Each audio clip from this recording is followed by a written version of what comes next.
Okay, now this last page is the other kind of confidence intervals where they give you the average of everything. See, the ones we just did, they give you percentages of everything, and you have to just punch it in as percentages. Now they're going to give us averages. So the following data represents the repair cost for da da da da da da da.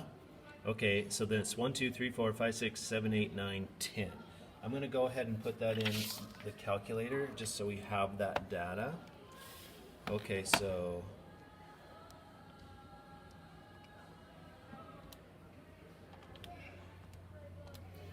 it's 3148, 1758, 1071, 3345, 743, 2057, 663, 2637, 773, and 1370. Okay, I'm going to do one variable stats on that. So there's the average. It's 1756. So sometimes they say, okay, and this average is 1756.5. And then they'd say, okay, and the standard deviation, since it's a sample, I'll use the S one, is 1007.5. Sometimes they don't give you that. They just say there's some data and the middle is here and the spread is here. And then they will ask for things like the 95% confidence interval. Okay, so if we have to do a 95% confidence interval and they give us that, okay, we're going to go to stat, tests, confidence interval. Okay, so remember what the one we just did, proportion interval. Now we want to do a t interval. This is when they give you actual numbers. So see, this isn't proportions. They've given us this is raw data. Okay, I'm using a t interval because it's a sample. It's only 8 scores out of the thousands. Okay, if they give us information like this, we have statistics. So when I hit statistics, see, it asks for it. What's the average? What's the standard deviation? How many are there? So since I just did one variable stats, it remembers that. So there's the average, there's the standard deviation. How many were there? 2, 4, 6, 8, 10. And what confidence level do we want? So most of the time you have to type that in. So I want 95% confidence. And there's the stuff. Okay, so we have a confidence interval has a low of 1035.8 and a high of 2477.2.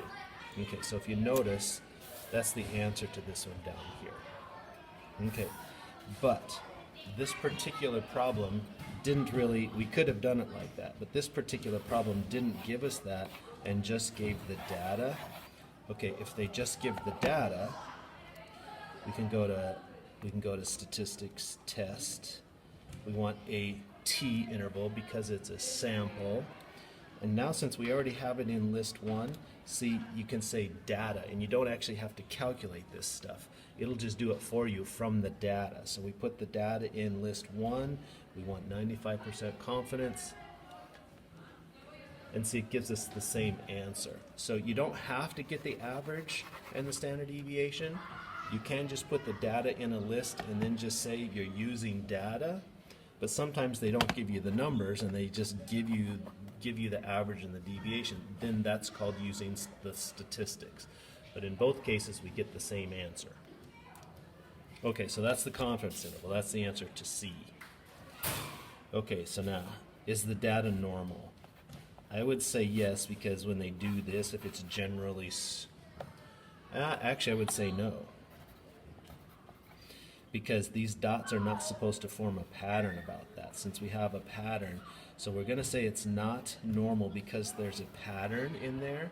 And then also because the box plot is skewed, we can see that it's skewed. So this is probably a little bit skewed to the right. It's skewed the way that the extra stick is. So no, it's skewed to the right because the z-scores have a pattern and the box plot is skewed to the right. Okay, so suppose you obtain a simple random sample size 25 of a Mini Cooper that was in low impact collision and determine the cost per year. Do you think a 95% confidence interval would be wider or narrower? Okay, when you take samples, it gets narrower. So you take a sample, it's because the standard deviation is always the old standard deviation divided by the square root of 25. So it's going to be the old standard deviation, which is 1,007,